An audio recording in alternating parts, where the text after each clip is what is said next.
back to Final Resonance TV. Today I wanted to shoot a video about the reasons why I created Musical Journeys, the series, and this YouTube channel. Going back to the very beginning of the inspiration for this, it really starts with a book called Musicians in Tune. It's probably out of print. It's by a lady named Jenny Boyd, and she had a sister named Patty Boyd who dated George Harrison and Eric Clapton. And Jenny got really interested after all the years of touring with the Beatles and other famous musicians about what their process was for creation, live on stage, as an improviser, in the studio, and throughout their lives. So she studied all of these musicians by interviewing a lot of them, folks like Julian Lennon, Eric Burdon, David Crosby, Stephen Stills, Graham Nash, Stevie Nicks, and so on. A whole bunch of different people. 75 folks are interviewed in this book about their process. That got me thinking recently when I was sitting in a room with David Hood from the Swampers, a guy named Larry Byram, who's a big-time studio musician. You need to look him up, Larry Byram. Look it up on AllMusic. You'll be blown away. And Wayne Bridges, who's also an excellent slide player. And I was sitting in a room with these guys by chance. I was in a studio when they were doing some studio work, and we had some time to talk. And we ended up talking about how they ended up in the music business. I wanted to know when they got started, what inspired them. This is sort of like the question I have about everything, about people.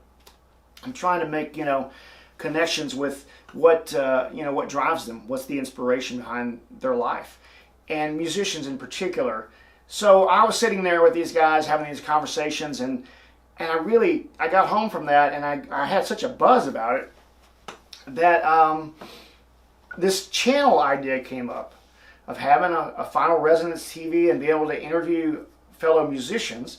And I had a lot of musicians that I'd known over the 30 years that I've been around, from all levels, local people all the way up to people touring, the biggest stages in the world. So I thought, well, maybe I'll get some of my friends to come hang out and talk. And so I've done that, and it's been really cool to sit down with them and have some time that's not, in a noisy club or somewhere when people are busy and don't really have time to sit and talk. And it's been great to sit down with them and play a little bit and, reflect on the reasons and their path through the music business. So, it's been a very liberating situation for me, and I hope that you're enjoying it. And so what I wanted to do today was kind of go back into my history a little bit and let you know where I come from. Sort of about the host is what I'm going to call this video, and about the channel. But before we start the discussion about that, let me say this. I need to get you to subscribe to my YouTube channel if you're watching this. And I need you to share that if you would, because that will help me get more guests. It will help me get musical instrument vendors to help me get more guests, and potentially get some more products for me to show. So if you will subscribe, I'd really appreciate that, and share it. That would be so awesome. Thanks for doing that in advance. So, about me. Just so you know a little bit about my history, I've been in the business for over 30 years. Guitar player, sort of a multi-instrumentalist. I play keyboards well enough to track keyboards and bass well enough to track it. I'm not really, when I write songs, a lot of times I'll have other musicians that are better come in and play those parts, but I can demo all my own stuff. I can even sing a little bit if I need to do that in a demo. So I've been doing this for years and years. Started recording when I was really young. I actually had 2 boom boxes, and I would take one boom box. I just figured it out. Hey, if I record into this boom box and then I play that back and I hit this record button and play along with that, well, that's recording there. It's going to create multiple tracks. And that was really cool. And so I got excited about recording. Got 4 tracks, ended up with an R8 8-track, and then eventually into Pro Tools. And I've been recording and doing that forever. I've been doing live sound since I was really young. I had multiple PAs over the years, and always run sound for other bands and run sound for my own bands. And I just done it a lot. So I just gotten good at it because I just have worked and learned all the little details and that kind of thing. So I've been doing music forever and ever. I've taught some guitar lessons. I've done all kinds of stuff. But the core of everything I've done has been around live performance. And this goes back to when I was a child. the story behind my whole career goes back to when I was about 10 years old or so, when music was being played around the house. My parents were playing ABBA and Beach Boys and the Beatles and, all the 70s stuff. My dad had a quadraphonic stereo. I think it was a Panasonic at the time. He had 4 little sliders with 4 different speakers, and it had 4 individual channels on vinyl. I don't know if you've ever even heard of that, but it was pretty cool. It was like surround sound on vinyl. Very interesting. So I was kind of into that whole stereo he had, and the music that they were playing. There was all kinds of stuff they were playing. But anyway, from there, my uncle was a big influence on me. He was a little older than me, and he had records from like Foreigner around. Kiss was a big thing for him. He had Kiss posters and all that stuff. So I started hearing rock music from Charlie, my uncle. He had, like I said, Cheap Trick, Kiss, all the cool 70s rock he was listening to. And then in the late 70s, Kiss came to Columbia, South Carolina, where I lived at the time, and to Gamecock Arena. And it was the Dynasty Tour. It was my very first concert to see live music. And to see Kiss with that show, with the blood spurting and the fire and Gene Simmons being pulled to the top of the trusses, it was just mind-blowing. So I got interested in concerts at that point, and my uncle then would take me along with him to concerts. So we saw stuff like Bad Company, Badfinger. We saw Foreigner on one of their tours, and that was mind-blowing. There were so many cool shows that he took me to that kind of opened my eyes to music, but yet I still hadn't learned to play an instrument. My mother had been kind of talking to me about playing piano and other things, and I just didn't have the inspiration at that point to do it. I was just interested in it sort of subtly. So next comes the big moment where all of a sudden it's like lightning hit me. Like it was like unbelievable. It is 2 o'clock in the morning in 1983, and I'm flipping the channels on my TV. And, back in that point, you didn't really have a remote control. You only had 4 channels, so there was no point in having a remote control. You just flipped the channels. That was it. So I flipped the channel. I see this guy. He's got long blonde hair, and they're doing an interview. And he's obviously a musician, and his name is David Lee Roth. And I didn't even know who David Lee Roth was. I'd never seen him, nothing. I didn't know who Van Halen was, except back in a year before, I was doing a BMX race, and my buddy and I were riding back in the van, and Beat It came on the radio, and he goes, "Hey man, this is Beat It with the guitar player Eddie Van Halen." And I'm like, "Who's Eddie Van Halen?" Never heard of that, because you didn't see these people. We didn't have the internet. You didn't even know what they looked like. Eddie Van Halen, okay. So the solo comes on to Beat It, and I hear it, and it's pretty cool, right? And so fast forward to Don Kirshner's rock concert. I'm sitting there watching David Lee Roth. They flipped to the Unchained video at the end of the interview. And they come out on stage, and it is unbelievable. I mean, the music that I'm hearing, it's got this low note in it. It's drop D, which I didn't know what that was. And a chill went down my spine. And it still affects me that way today, thinking about it. It was so powerful to me to hear the song Unchained. And then at the end, he's playing all these super fast runs that he does. And I had never heard guitar like that. I'd never heard distortion like that. And it just blew me away. I knew that moment what I was going to be doing for the next 30 years. And I am still here, and I'm holding the guitar that Eddie Van Halen played, well, not the actual one, but a copy of the one he played in that video, Unchained, right here, because now they have these out. But this was the seminal guitar. Now everybody thinks of the black and white or the black, white, and red, but this was the guitar I saw him playing in that video, and my life was changed. So now you know why I own this. So after that was over, I was just driven like a madman to become a guitar player.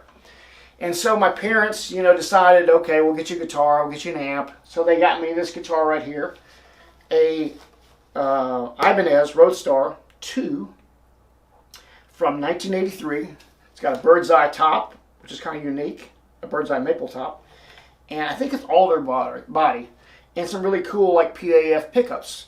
And they got me a Crate amp, and I was just kind of messing around at the house trying to make noise until I got some lessons.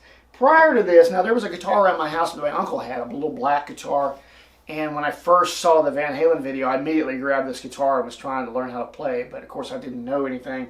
And then my parents got me this 1983, Christmas of 83, and then in late 83, right after Christmas, I remember we had an ice storm.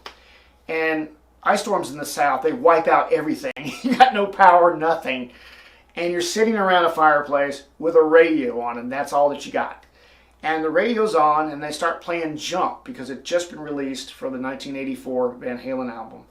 And they announced that Van Halen's coming in a month from when I'm hearing this, in January, late January, to Birmingham, where I lived at the time. And I'm going to get to see Van Halen live. The band I saw on this TV show, within a year, they were going to be in our town, and I had to see it. So anyway, that was a seminal moment that I remember, that I was going to be able to see Van Halen. You know, the records and the things that after that video, I went back and bought all the records, of course. The funny thing about it was I didn't know what record this Unchained song was on. I just knew that it was Van Halen. So I went to the record store and looked at the vinyl, and I found a record where it had pictures on the back that looked like the video, the Fair Warning video, well, the Unchained video from Fair Warning, but I didn't know what it was Fair Warning. So I grabbed the record and bought it. It was Diver Down. It wasn't Fair Warning. And I realized, well, that doesn't have it on it. And I kept buying all the other albums trying to find this song. And of course, got introduced to all the great music from all the great Van Halen albums. And of course, the insane guitar playing that just got better and better and better from Van Halen 1, Eruption, Spanish Fly on 2, you know, all the great songs on Women and Children First. Of course, Fair Warning, you know, finally I found Unchained, Mean Streets. I mean, you know, oh my God, the songs, they were just crazy. And then, of course, Diver Down was great. And now I'm going to see Van Halen for their new album, 1984. I'm 16 years old. I go to the show. My dad takes me and my sister. I run off with my friends, get in the lower deck because it's general admission, and they go upstairs, and we see the biggest rock show probably that ever existed to this day. With the park hands, I think on this book I just read, they said they had 2,000 park hands. Insane. I don't think they were making any money on that tour, you know, without that merchandising, because it was so big. But it blew me away. I finally saw Eddie Van Halen in person. Again, you don't see these people at the time on TV. You know, MTV didn't exist. You just saw them on these shows like Don Kirshner's rock concert. So my mind was blown, and I'm like the guitar nut at that point. So I end up going crazy. My parents, you know, get me this guitar thinking that I'll probably, you know, it'll be a phase and it'll be done, because I did that a lot as a kid.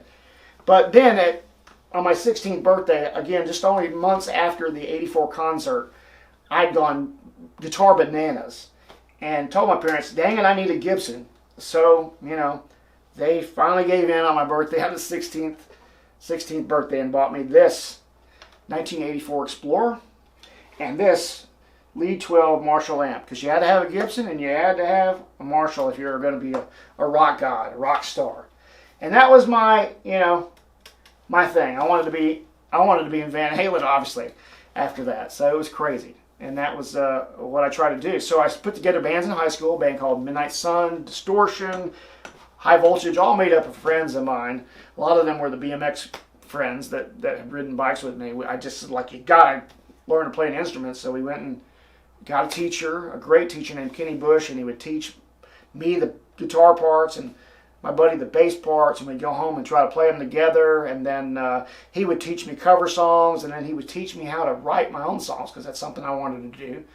And like I said, I had gotten into recording, so I was recording all the stuff, and it just kept going, And so after that, after high school, I had a band called the Panda Bang Wangas. This was like my first professional band, right after I was 20 to 21. I was working in a music store at the time, a music instrument store, doing my first musical sales job.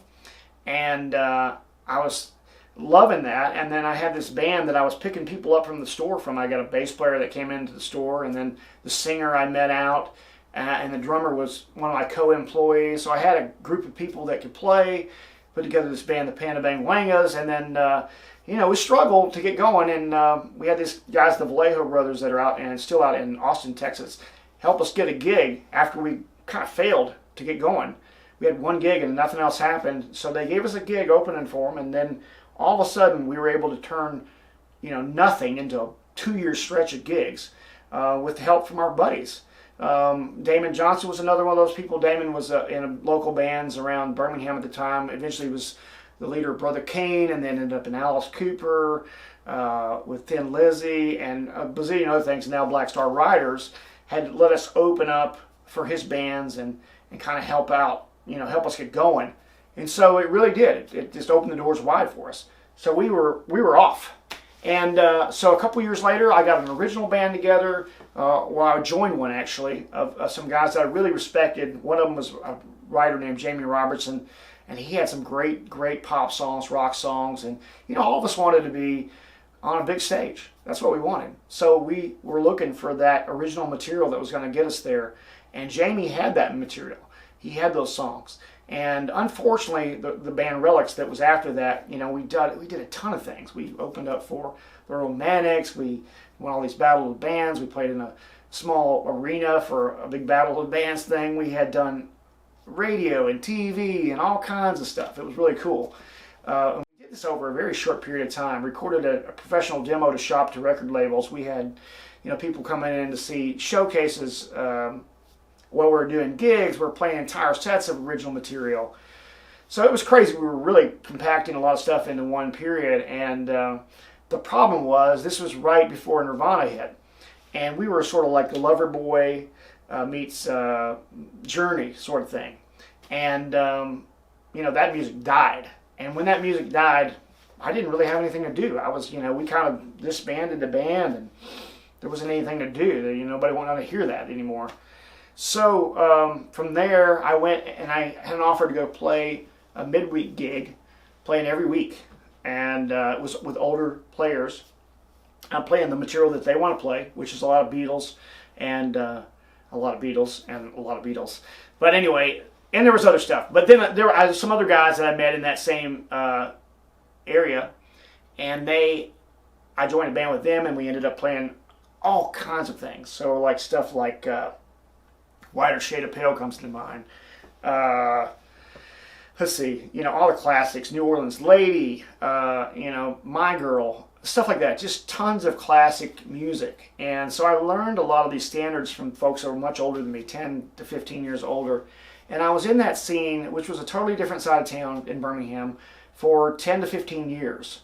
And it was an amazing journey of learning for me, to learn all these different styles of music. I was kind of a rock guy, so I was playing all the stuff I grew up on, Kiss, Van Halen, etc., Iron Maiden, but I hadn't really diversified. And now I'm getting this big breadth of different kinds of music, and it really helped me with my repertoire. So from there, that went on for over a decade, where I had house gigs, and then I had a corporate job that I got that put me up in North Alabama. And that was very difficult to manage that job and being in a band. And there was a period I took off 2 years. I got married. I took off 2 years. I was doing some recording, of course, in between. And then I decided to get back into acoustic, and I did some acoustic gigs with a guy. And then we eventually turned that into a band called Crush here in North Alabama. And that band had changed its members for a long time, but it went on for a decade. And that was sort of my core thing here as I grew a new career in North Alabama. During that period, I met the guys from Black Eyed Susan, and they needed somebody to be their guitar player, and I happened to be a good fit because of the material that they did was, right in my wheelhouse. They were 80s band. And so I had two bands going on. And at the same time, I'm doing a videography company doing weddings, and I'm doing these two bands and wedding videos on the weekend, working during the week, just nuts, right? And it became clear to me that at some point I was going to be doing either the corporate job, the video thing, or bands. I wasn't sure which. And over time, it ended up being, the corporate job went away. The video business got to a point where we decided it wasn't really, we'd been in it for a long time. We're kind of tired of it. And the bands had gotten so busy, I had another band, Space Donkeys. By then I had 3 bands, acoustic stuff going on. I had enough money coming in that I could leave that other business and just go full-time music. And so I ended up back in music, and I've been there for almost 10 years now. And the Space Donkeys, like I said, was one of those bands. We went for 6 or 7 years, 8 years, or whatever. It's still going. I still have another version of that growing again. I have a band called 347, a band called Plan B. I was in a band called Unleashed for a while. It was a hard rock band. I've had some really great experiences here in Huntsville. A lot of different people I've met. And then I bridged this with the Muscle Shoals folks because I'm working with some people from the Shoals. And so some really cool things have happened over the last few years in my career. And now this Final Resonance TV thing. And it's just an ongoing thing for me, ongoing learning experience. And it's great to have folks over and be able to sit down and talk about their musical path and talk about gear and all the things that I love to talk about. So I hope that you will subscribe to this video channel. It's very important to get subscribers on YouTube. And the reason is, if you want to get more people to be on your channel, people got to be watching. And it's really simple. And then if you want to get vendors like manufacturers to provide gear or support, you've got to have subscribers. So please share this video. Please subscribe to this channel and tell your friends about it. I'm going to keep doing this. I'm going to keep going out and meeting new people. A lot of these folks I do have some contact with, but there's going to be a lot of other folks that I want to get to talk to, that it's going to take you subscribing to get me there. So please help me out, and thanks again for tuning in to Final Resonance TV and Musical Journeys. The series is just going to keep on rocking, y'all. And I'm going to be doing other videos too, so y'all stay tuned. There'll be some more guitar lessons. There'll be some product demos, of course, and I'm partnering up with some other folks that you'll see soon who they are, and we'll start talking about some of the things they do as well. So rock on, keep on rocking, and I'll see you next time.